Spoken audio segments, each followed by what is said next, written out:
the first LPI virtual seminar of 2022. We're very lucky to have Dr. Jessica Noviello of the Nexus for Exoplanet System Science at NASA Goddard Space Flight Center. Dr. Noviello is the NASA Postdoctoral Management Program Fellow, expert on ocean worlds of the solar system, both past and present, through NEXSS Nexus. She manages the Science Communications Working Group and leads a program designed to support the professional development of early career scientists across all of NASA astrobiology. And if she isn't working on something NASA related, she might be out hiking or digging up fossils somewhere in the southwestern United States. So with that, I'll turn it over to Dr. Noviello. Thank you so much, Pat and Sam and everyone for having me here. I'm really happy to be here. This is my first time actually speaking to LPI as a postdoc. I've been there as a grad student, and I've attended meetings, and I've spoken with many of you about ocean worlds research. So this feels like a new milestone for me. So thank you again for letting me speak to you today. Today, I'm going to be talking to you about what I think is one of the coolest dwarf planets in the entire solar system. It's one of the coolest places in the solar system, and I don't mean that just literally. It's the dwarf planet Haumea, which is a Kuiper Belt object that orbits beyond Pluto, and it turns out it has a lot of interesting surprises for us. So I'll stop teasing and I will just get into the data. All right, let's do some background on what Haumea is. It was actually discovered in 2003, although it wasn't named until a couple of years later. So first observed in 2003, identified then in 2004, and I think it was named sometime in 2005 or 2006. And it was actually one of those dwarf planets that caused Pluto to be bumped down into the dwarf planet category, but that doesn't make it any less interesting. It's currently, or Haumea itself is currently orbiting at 43 AU. So again, it's beyond Pluto. It's very well nestled in the Kuiper Belt.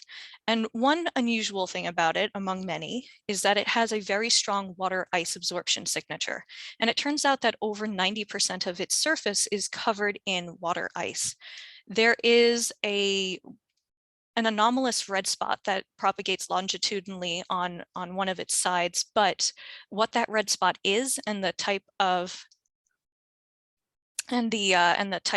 organic material or what it is exactly, if it is organics at all, that is unknown. The imaging resolution that we have right now and the spectral resolution doesn't allow for any solid estimates on what it is, but it is present, and what that might mean about the internal evolution of Haumea is something that is still up for debate. One of the other very cool things about it is that Haumea actually has, I do not know who's drawing, and I haven't seen that before, but so one of the other cool things about Haumea is that it actually has two moons, and these are two moons that actually orbit Haumea.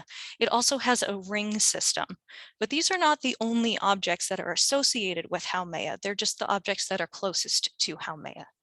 So what do I mean by that?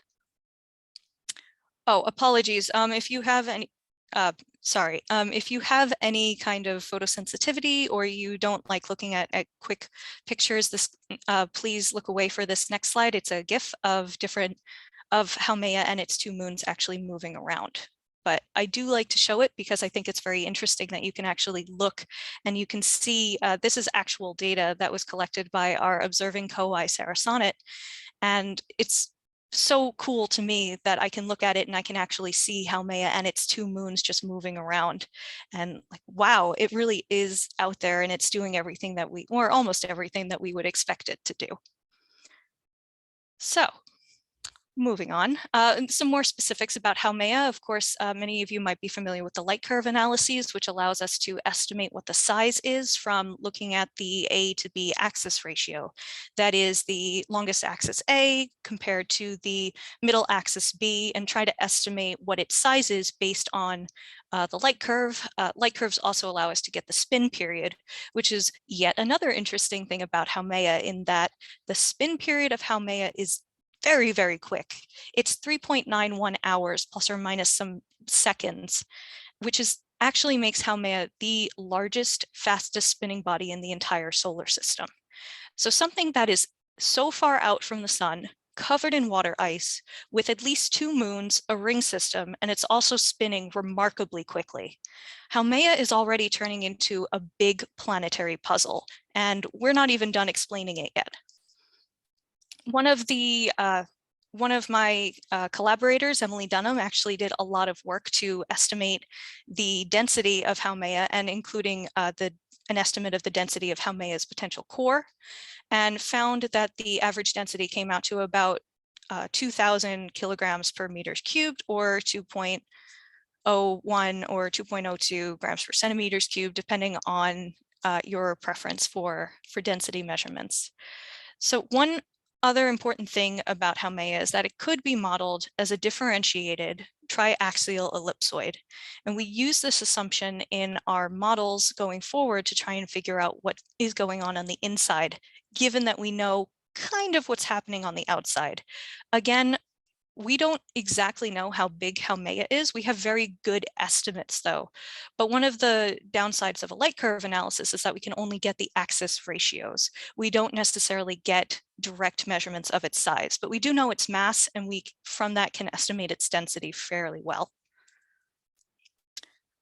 One final thing that is critical to know about Haumea before moving forward in this talk is that Haumea is the largest of a dynamical family out in the Kuiper Belt. Dynamical families are groups of planetary bodies or even protoplanetary bodies that are associated with each other in terms of orbits and different dynamical characteristics such as inclination, eccentricity, etc. What's interesting about Haumea is that its family, the Haumeans, is the only dynamical family known within the Kuiper Belt. So their existence is well documented in the asteroid belt, but not so much in the Kuiper Belt. So this is a big deal. And one thing about the Haumeans that makes them different from every other body in the Kuiper Belt, or at least the ones that we've looked at so far, is that they also show that very high concentration of water ice abundance. So again, it's just every time we talk about Haumea, it just gets more and more complicated. It's another thing that we have to explain, that we have to think about. So what happened to it and how did it get this way? What this figure is showing is that there are just so many ideas for how the Haumean system actually came to be. And they're all very different. They all pretty much start with a single impact event that gives Haumea its initial quick spin. But more than that, we're just not sure. So what could it be?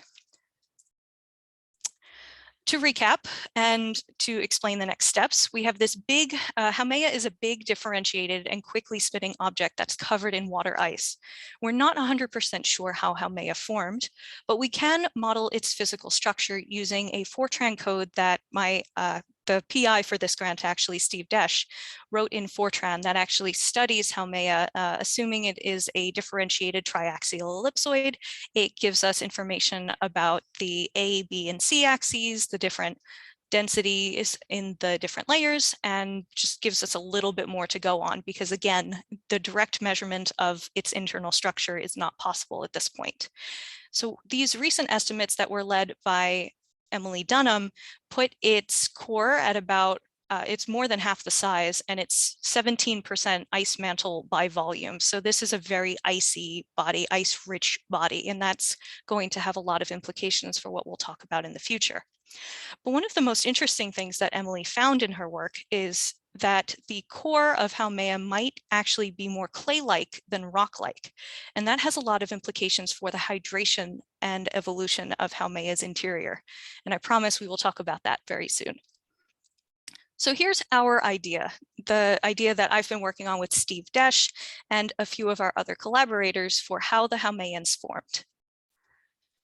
First, Haumea is just sitting out in the Kuiper Belt, minding its own business and being a very little happy protoplanetary object. It's doing very, very well. This is about 4.5 billion years ago now. Not much is happening. Things are still growing. But then another body, roughly the same size, comes in and in a relatively slow oblique impact actually hits Haumea, or proto-Haumea at that point. There's a lot of mass that flies off, as it does in almost any giant impact event, and we consider this mass to be lost to the system forever. We're not sure where it ended up.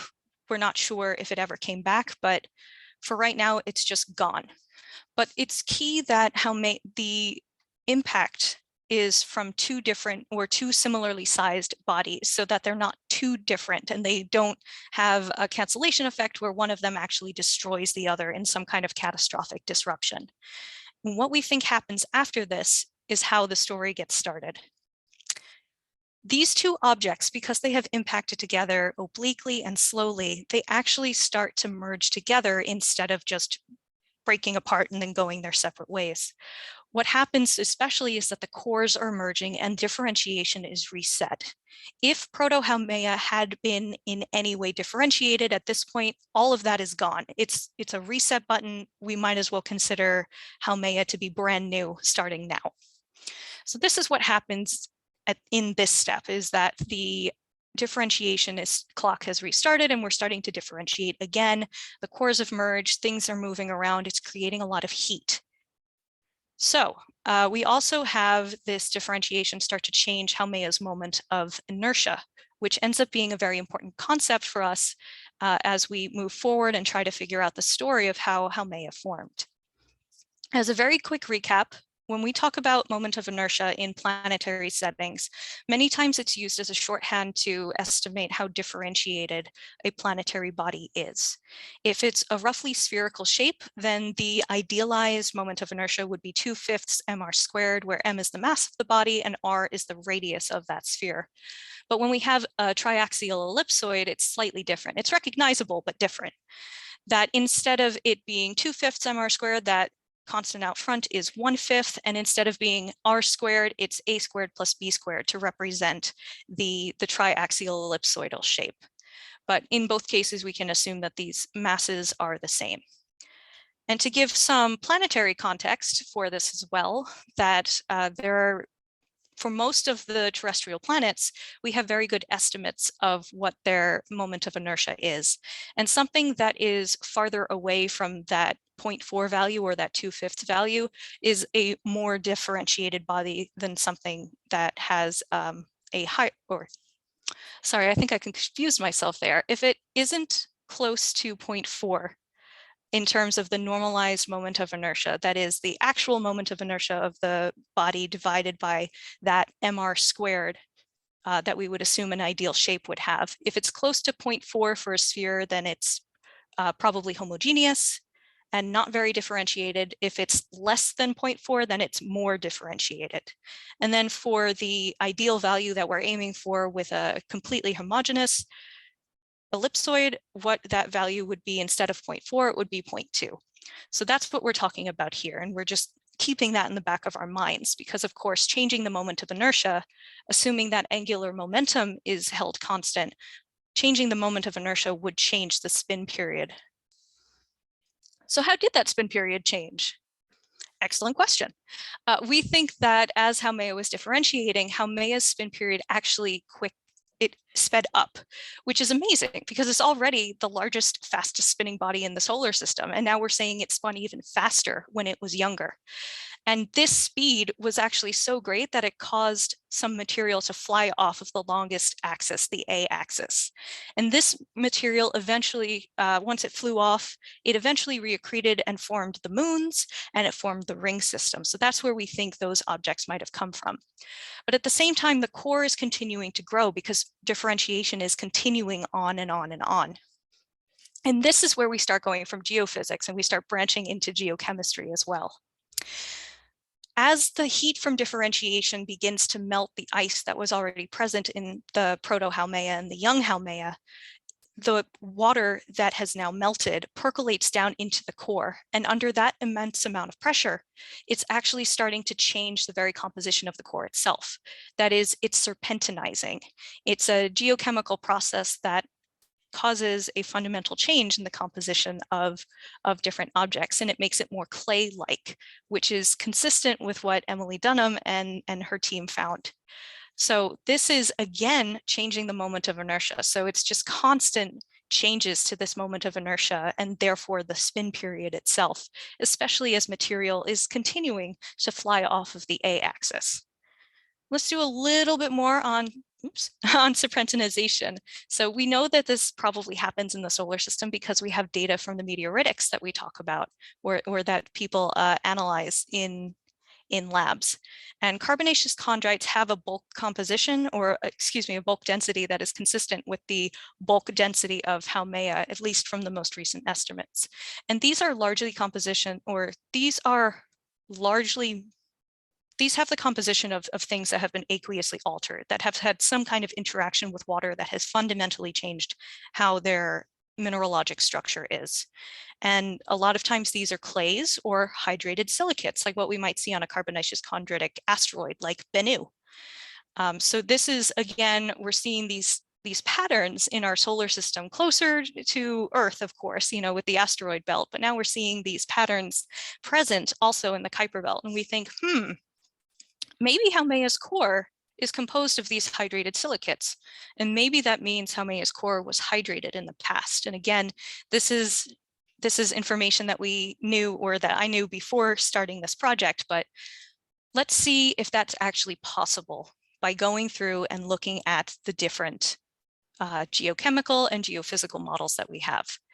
So an example of a serpentinization event on Earth anyway would be something like peridotite turning into serpentinite.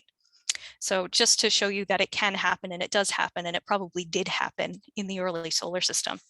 So now we finally have a relatively modern Haumea, that the core has finally stopped growing. The rotation rate actually slows down to its present value. Haumea's moons and rings stabilize, and we finally end up with the Haumea that we know and love today. And that's kind of it. And it's been like that for billions of years, or so we think. So the summary of the hypothesis that we have so far, just because I know a lot just happened. The first thing is that a proto-Haumea gets hit by an object of a similar size, and there's some kind of impact event. This is almost certainly what happened. There had to have been an impact event to give it that initial high spin period. But then the two bodies merged together, and the differentiation begins again. Haumea's core continued to grow via differentiation, and it causes the spin period to change such that some material is actually flung off of the ends of Haumea's longest axis. Meanwhile, on the inside of Haumea, geochemical changes are altering the core and making it more clay-like, making it more of that aqueous silicate, that aqueous alteration that we see happening in certain meteoritics. And then finally, after a few more millennia, Haumea's core finally stops growing, the system stabilizes, and we observe it today, billions of years later. All right, great. It's all nice, makes sense, sure, but how do we actually determine if this happened? Because that's a lot of speculation, isn't it? And yes, you're right, it is a lot of speculation, but there's one clue that we have that's going to link all of these stages together, and that's assessing the present day angular momentum. So this becomes the place where we begin. But first, to do that, we need to figure out what the present angular momentum is. And we can do that by trying to figure out what the c-axis is. Again, that's something that we can't get directly from measurements, but we can infer it from the A and B axis ratio. We can make estimates about the core density as well. We can vary the density of the mantle. Is it pure ice? Probably not, but how much rock is too much rock before Haumea starts becoming not enough ice and too much rock? So these are all questions that we sought to answer. And then once we figure out the present day angular momentum, we can use that as an anchor point to go back in time and figure out what happened with Haumea before. And we also can account for the mass loss, and we can account for the angular momentum that would have been lost as the mass flung off of the longest axis of Haumea. And we can also now do geochemical analyses on what exactly happened inside of Haumea. And so putting all of this together, this is how we're going to figure out this problem and at least put forward a plausible solution for what happened to Haumea and where the Haumeans came from. So the first thing I did is I used Kyushu, which is that Fortran differentiated body triaxial ellipsoid code. Basically, it's the geophysical code that I used. And we used it to explore the possible physical states of Haumea. Again, we're not 100% sure exactly how big Haumea is. We do have estimates on the A and B axis ratio, but even those are a little inconsistent depending on what light curve analyses you use. So we tried a whole bunch of different states. And what we found is that this is a graphical representation of what we found in terms of the density, but we looked for the ways that they correlated with each other, how size correlated with density, both of the bulk, the average density and the core density. And what's interesting is that in most cases, the core density is between, the core density is the one on the right. And in most cases, it's between 2,600 and 3,000. So again, it's pretty consistent with this idea that Haumea's core is some kind of clay composition, or at least consistent with like a 27 or 2,800 kilogram per meter cube density. And it's actually kind of pretty now that I really sit down and think about it. But the way that the average density changes in a fairly predictable way is also quite interesting. But again, these are what I found, and it's just interesting to see how much they change and how they correlate with each other. Moving on to study the normalized moment of inertia measurements, because we were interested in that as well. We wanted to see how much a differentiated Haumea might, how well it would compare to something like a homogeneous ellipsoid. And the interesting part here is that it turns out that the C value, the C is the normalized moment of inertia shorthand that we used. But it turns out that the normalized moment of inertia doesn't change all that much. It basically varies between 0.17 and 0.18. Now, again, that ideal value that we're looking for is 0.2. So it's not even that significantly different from it. And what I think this is showing, especially as the density of the mantle, which is on the x-axis, gets larger. So that's how much rock versus ice is in that mantle, that initial starting composition of ice and rock. As that value increases, the moment of inertia actually gets, or the normalized moment of inertia actually gets higher. So it's becoming a more and more homogeneous body, so that core ends up being bigger and bigger. So that's what these values are showing. And that was interesting to see, because I don't know exactly what we expected, but I'm not sure we expected something as fairly linear as this. All right, but in terms of just the total angular momentum, that's what we were going for in the first place, because that's our anchor point. That's what we need to look back in time. And we have a few different values for that, depending on the assumptions that we make about the size of Haumea, about its density in the ice mantle. And so we have to pick the best one. And here's a graphical representation of what we found. And this is also what we used to try and figure out what the angular momentum might have been in the past. Like, what value are we looking for when we look into the past? And I think what we did here was we took our favored case, which was the one most consistent with the axis ratio that Dunham and all had found, which is that the A-axis was about 1,056 kilometers, the B-axis was 840 kilometers, and the C-axis is actually something that the Fortran Kyushu code gives us. So that one can vary a little bit, but we started out with our favorite axis ratio. We started out with a pure ice mantle, actually, and we just went from there. So we said, okay, under those parameters, what's our angular momentum in the modern case? Okay, let's go back and figure out what it needed to be in the past. And then we started looking for solutions that had those values. So yeah, I skipped ahead of myself. Now that we have this baseline, though, now that we have at least an estimate of the values that we're looking for, it's time to go back into time. The total mass of the known Haumean systems, those are the things that we think formed from the material that flew off of Haumea. We know that that total mass is about 3% of the entire mass of Haumea, and that is a data point acquired from different observational surveys, but most recently by Pike et al. In 2020 that estimated that 3% value. Total estimates range between 2 and 5%, so we thought 3 was a good estimate, and again, it was substantiated in the literature. So a loss of this 3% of mass means that Haumea should have lost about 13% of its total angular momentum then. And most of that mass would have come from, or most of that loss would have come from the mass that flew off at the A-axes. So this is the solution that we need to find if we're going to show that the past Haumea situation was what we think it is, or what we think it was. There we go. We need a 3% larger Haumea.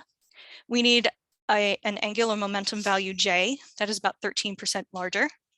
We need a negative or roughly 0 value for the G effective, that is the gravity effective along the A-axis. We need a larger A-axis, because if all of the mass came from the A-axis, then what we observe today is smaller than what it used to be.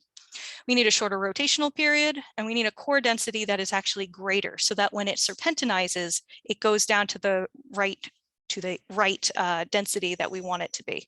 So if you have done any kind of modeling in your life, you can probably guess what I'm about to say, but it is time for an exploration of the parameter space.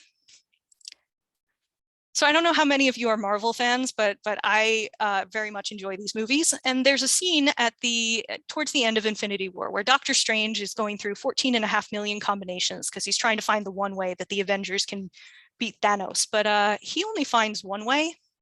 So I'm just going to put out there that I did about 50 Kyushu runs to find solutions for this, and I found 2 and potentially 3 values who worked. So like maybe Dr. Strange was working with a few more variables than I am, but I do like to throw this up and say like, all right, Dr. Strange, maybe we can work together on this in the future, because I think I got a little bit more luck than you. But anyway, what are these solutions that I found? This is a graph of the ones that at least made sense in terms of like they were close to what we were looking for. But the ones that really worked are the 3 down here in the lighter colors. Those had the right angular momentum. They had the larger A-axis. They had the 3% larger mass. They had everything that we were looking for. And we especially favor case 18 and case 41. Case 16 was like, if you squint at it, maybe it's close enough, I guess, but it's not our favored solution. So we already have 2. Let's go and see this. All right. And what's really exciting about this step now is that we've bookended what happened. We have reasonable present day values for what Haumea is. We have reasonable values now for what Haumea used to be before it lost all of its mass. But we need a step in the middle now so that we can link the 2 ends together and actually connect the dots throughout Haumea's history. So this is how we did that. We actually looked at the inside, because as the material is flung off of the outside of Haumea, the inside should not have changed between that first step and the intermediate step. So what we want are intermediate steps that have a faster spin period than a modern Haumea, but it still has that modern day Haumea mass and angular momentum. This is our ticket to figuring out what that middle step is. And looking at the core density and the core volumes, that is an estimate of the size to make sure it hadn't grown yet. This is what we did in this step, and this is what this graph is showing. You'll recognize the numbers 41, 18, and 16. Those are the 3 solutions that represent the bigger mass Haumea. That is the 1.03 present day mass Haumea. That was our first step. That's like ancient Haumea. The blue squares with the different numbers actually represent the intermediate step. Those are the ones that have the modern day Haumea mass and roughly the modern day Haumea angular momentum, but not necessarily the same spin period. So we looked at how well the densities and the core volumes of these solutions matched up with each other, and we actually found that there was pretty good agreement between a few of these cases. So that's very good news. We've had now a couple of anchor points throughout that are based mostly on angular momentum, but also on different parameters that we have found to be very important, like core density, core size, AB axes, etc. So we have an endpoint, we have a beginning, and now we have a middle, but we're still missing that geochemical information.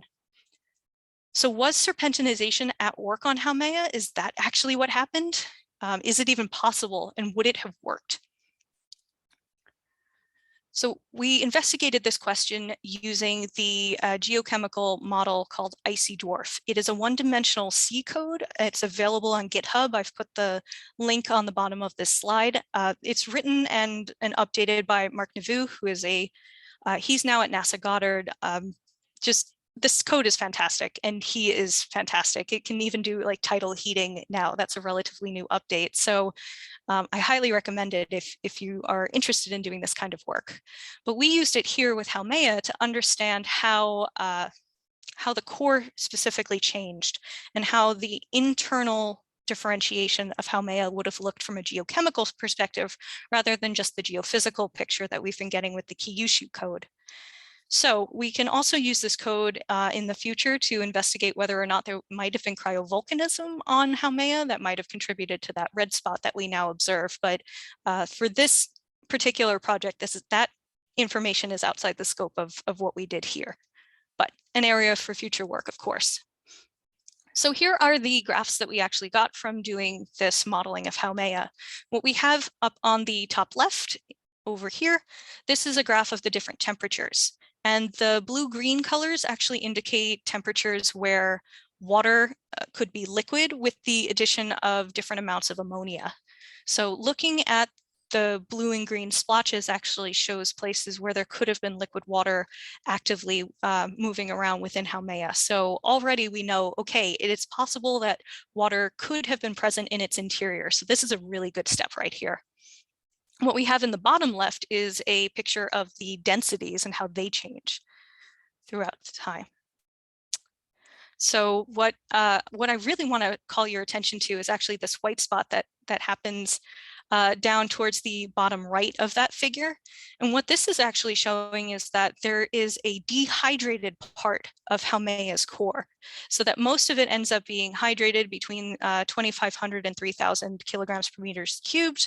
But then the innermost core actually starts to become dehydrated again. So this is something that we did not expect to happen, but there it is. And maybe modeling Haumea as a 2-layer spinning ellipsoid was the wrong approach. Maybe we should have tried 3 layers, but again, future work. The most exciting part, I think, is this graph that's up in the top right. And let me put up some labels to show what's actually happening. That blue spot, or that blue trapezoidal-ish figure, actually represents liquid water inside of Haumea. So what we think happened is that there was a collision event, again, that gave it that initial angular momentum, that high spin period, that Haumea started differentiating, that it very quickly formed a liquid water ocean. Now, eventually, after about 250 million years, that liquid water ocean froze, and the rest of it is ice, which is what we observe today. But for 250 million years, Haumea might have had an ocean, which makes Haumea potentially the most distant ocean world known within our solar system. And that, to me, is really cool because it pushes the limits of what we consider an ocean world, both past and present. So, key takeaways from this work. For me, it's that Haumea was able to create and sustain that liquid water ocean for about 250 million years, which makes it potentially the most distant ocean world known in the solar system. That Haumea's core was fully hydrated, and we see that with the geochemical modeling, but then there was a part of it that actually became dehydrated towards the end. So that dried out inner core. What did that do for its moment of inertia, and how can we better model that in the future? That the densities that were provided by the geochemical code, IcyDwarf, match up actually very well with the geophysical codes that or the geophysical density measurements that we got from Kyushu. So it's a good thing when the independent codes are telling you the same thing. It means that you're probably onto something. And that's exactly what we found here. So again, 2 different codes, 2 different approaches telling us roughly the same information. That's very encouraging. So it's good agreement, or it's good evidence that the mass spinning off hypothesis that we have is at least plausible. We still have to do work to determine if it was probable, but it is plausible. And we're really happy about that so far. And right now we have a paper in review at the Planetary Science Journal. I'm still waiting for the reviewer comments to come back from that, but I'm very excited to share this work with you today because I think this is just really cool work, and I think we found out something really cool. But you might be asking, like, yeah, that's great, but Haumea is all the way out in the Kuiper Belt. Why do we even care about it? It's a fair question. It's an important one, and one I'm going to answer now. All right, so when talking about ocean worlds, the classic example that pops into our head is Europa, or at least for most of us, it is Europa. And this is actually what I did my dissertation on. So I could probably give a whole different seminar on just Europa. And I also know that many of you study it because I've had conversations with you about it. I don't need to convince you how cool, both figuratively and literally, Europa is, because you know. But it's also one of the most interesting astrobiological targets precisely because it has the ocean underneath that ice shell. How thick that ice shell is and where it's thin and what the actual salts on the surface are, all questions that are up for debate. But at least we know that it's there, and we know that it's something accessible, and we have missions that are going there in the future. But Europa is not the only ocean world in our solar system, not by a long shot. And I'm not even talking about Enceladus now, I'm talking about former ocean worlds, especially things like Venus and Mars, which both have evidence that they used to have large quantities of water or liquid water, but now all of it is gone. And of course, we have many, many, many different missions at Mars trying to figure out what happened to the water there. And last year, still feels weird to say that, but last year, the Da Vinci and Envision missions were announced, and Veritas, of course. So 2 NASA and 1 ESA mission. We also have Akatsuki there before, has been there since I think 2014. That's a JAXA mission. And all of these missions are looking at the limits of habitability in our own solar system by studying Venus. So what are these limits for habitability, and how do we ever know what they are, and how can we apply them to other planetary systems? Well, this is part of the work that I do now with Nexus, now that I study exoplanets. So we talk a lot about habitable zones, especially with exoplanet systems, because the habitable zone is the region away from the sun, or from the solar system, that solar system's star, where liquid water would be present on a rocky planet roughly Earth size. So on hotter stars would have a more distant habitable planet, because the hotter temperatures would mean that water cannot condense very close to the star. But then on cooler stars, that habitable zone would be even closer. But of course, just like a planet, a star can evolve over time, and its temperatures and activity rate can change over time. So planets, of course, themselves can move around within their solar systems too. So just because a planet is in the habitable zone today doesn't mean that it was in there 1 million or even 1 billion years ago. It could be a relatively newcomer. And similarly, just because a planet is outside of the habitable zone now doesn't mean that it wasn't there before. So looking at these limits of what happens to planets as they move in and out of the habitable zone is something that we can learn by studying planets like Venus and like Mars, and potentially even like Haumea. Not that we expect to see something the size of Haumea, but maybe one day. So there are many different exoplanet ocean worlds as well, though, and many of these ocean worlds we don't have great examples of them in our own solar system. So in a way, we're kind of looking at these objects for the first time, and we're really wondering what exactly is going on with them. So studying any ocean worlds, and especially given the wide diversity of ocean worlds that we have within our own solar system, will help us characterize these exoplanet populations much better. And that helps us understand the history of different solar systems and what factors influence how they form, and what chemicals are expected or not expected, and which helps us refine what kinds of biosignatures we might look for.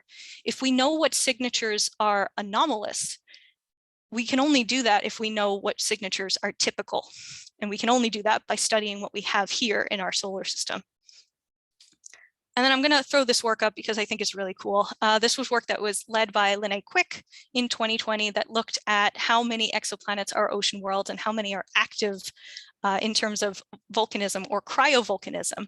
So what they did is they looked at 53 terrestrial exoplanets that had up to 8 Earth masses, so 8 times the mass of Earth, and up to twice Earth's radius, so different volumes and different masses, and found that all 53 of these exoplanets should be active in terms of their tidal heating and in terms of different radioactive qualities that would have let off heating within their cores.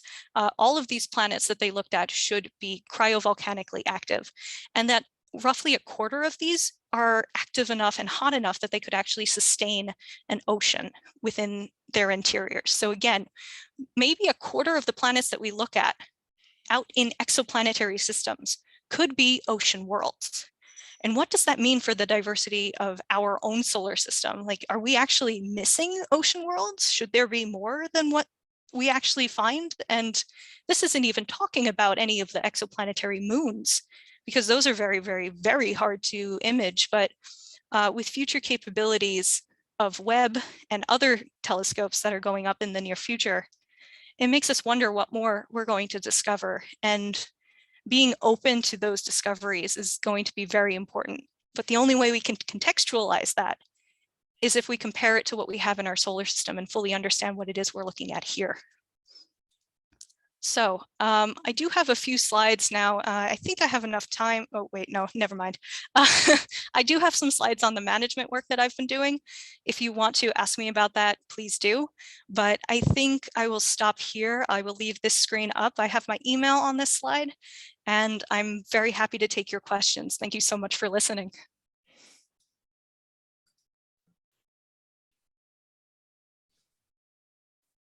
Thank you, Jessica. That was great. Thank you, Pat. I'm going to invite people to put questions in the chat if you like, and we can read them out. I can start off the questioning with a little bit of a hypothetical here, but one of the ways to get to know Kuiper Belt objects is to, send missions out there. We did that for one and got a bonus object, of course, New Horizons.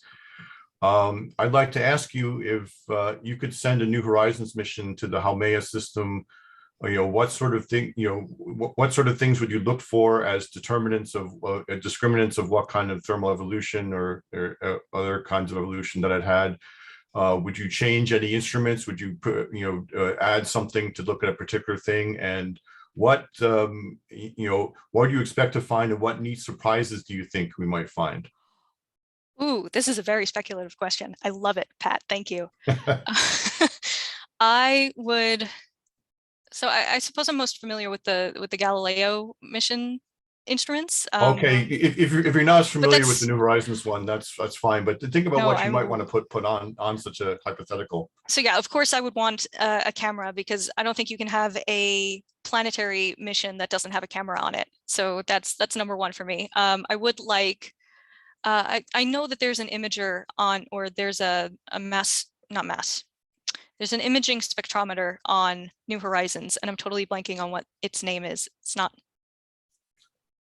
I'm so sorry. But whatever the NIMS equivalent, the Galileo NIMS equivalent is for New Horizons, yes, one of those, please, because we would really like to know what that red spot's composition is. And if it's very ammonia rich, then maybe that would point for me to cryovolcanism as an origin for it. And if it's anything else, then maybe it's an exogenic origin, and that would be really cool, because I don't know how many. I don't know if we can even see craters on Haumea. It definitely looks like an oblong spheroid. So we don't have anything like Vesta, in terms of Venonea, that crater. It definitely looks like it's pretty smooth and it's not flattened on one side. But now I wonder, well, anyway, if it was exogenic origin, we would see a different spectral signature. This might be too much to ask, but I would really like to get the moment of inertia. That's such a useful constraint for studying the differentiation that's inside of any planetary body. But I know we can only get that through orbits, and this might have to be a flyby mission. But yeah, boo.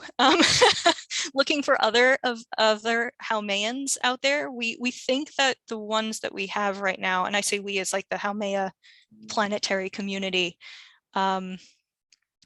We look at the Kuiper Belt objects that we can see right now, and we think that we have found all of the Haumeans. But on a mission that goes out there, maybe we could look and see if there are really tiny ones that we missed, get the specific compositions of the ice itself, that are on Haumea's surface in terms of its crystallinity, its porosity, its, oh my gosh, there's so much we could learn from just one picture, one good picture of Haumea. Okay, I'm going to start reading questions from the chat here. There's a question: Is there a James Webb Space Telescope time allotted to Haumea? I don't think it's one of the first targets, but there are many different calls for proposals for JWST time, and I know that somebody is putting in a proposal to look at Haumea with JWST. Okay, so another one. Really interesting presentation. Can you talk about your experience work with the Science Communications Working Group and how someone could align a career towards science communication? I would love to talk about that. Thank you so much, Megan.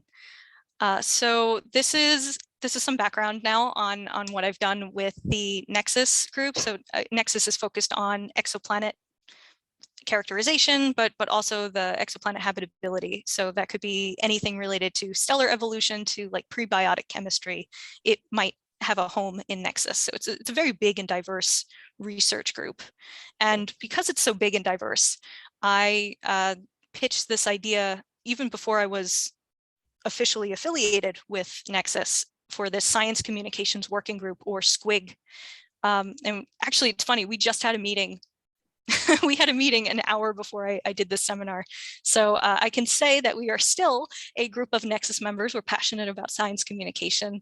And what we do is we have different people. We split up into teams, and there are some people who focus on our newsletters and other people who focus on our Twitter account.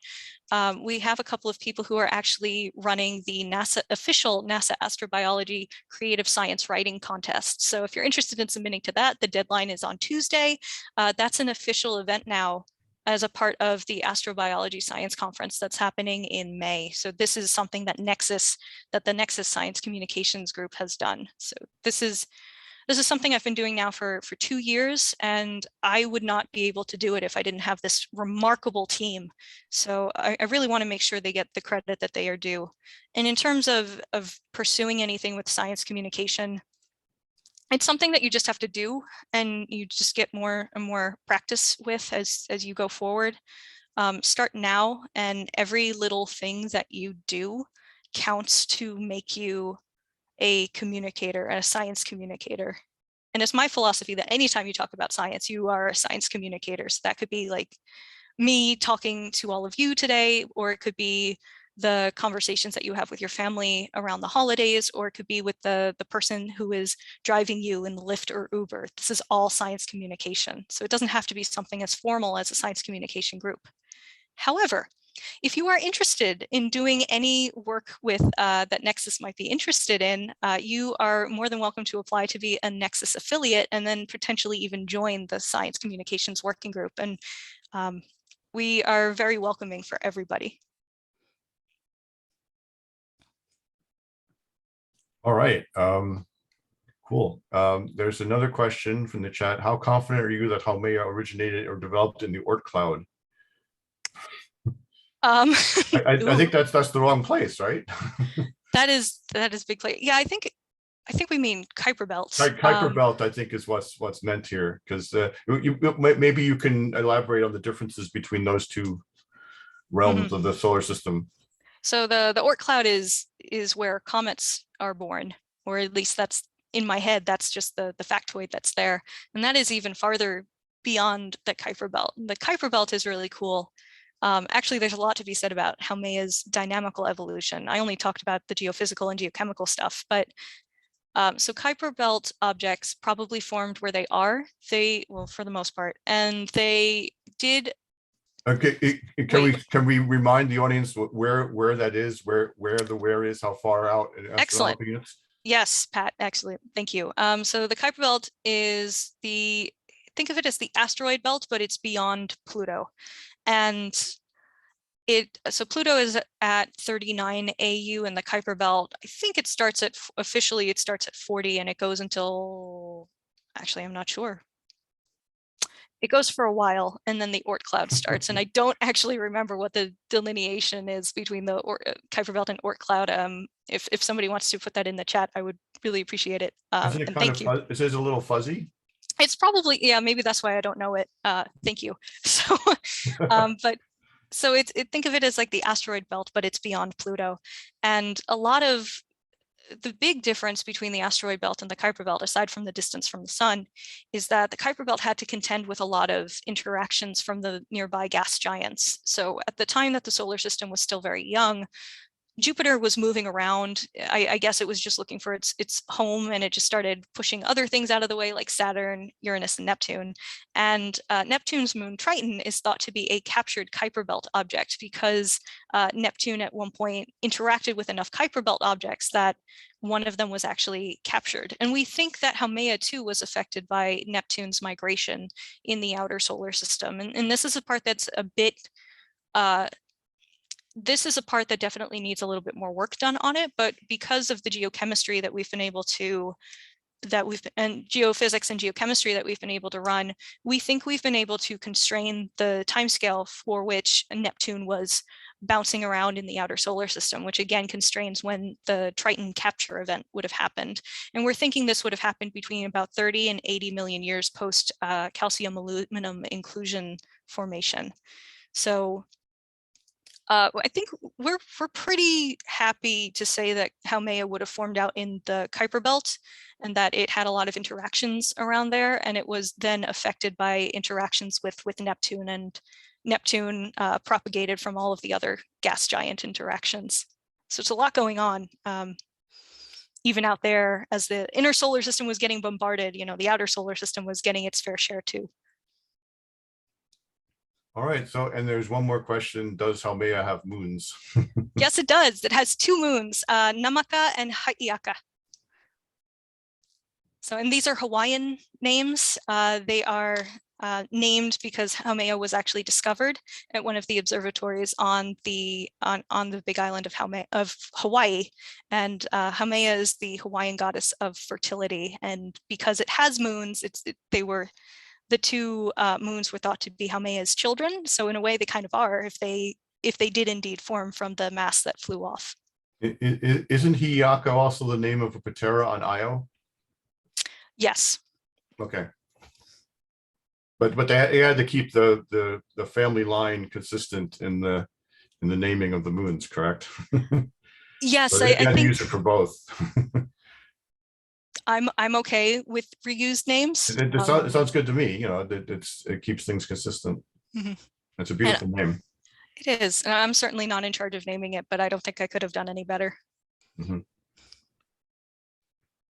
Oh, thank you, everybody. There was an initial question from Daniel Roy that Oh, did I miss that? it was remarkable that you can infer so much from so few data. At this distance, telescopes will not help that much. Yeah, unfortunately, it's true. But what is the best hope of finding more about this object short of sending a spacecraft? More models? And I would say that JWST is probably our best hope. Sure, let's write a Haumea mission. Let's do it. I'm on board. Not literally on board, but I will do it. All right. This has been a great seminar, wonderful Q&A session. We'd like to please thank in the chat, thank Jessica in the chat for this great presentation, and thank you very much. And we'll see you at LPSC. Actually, that'll be great. Yes, if anybody wants to talk more about Haumea, I will be at LPSC, so come and find me. Thank you, everyone, for coming. I think we'll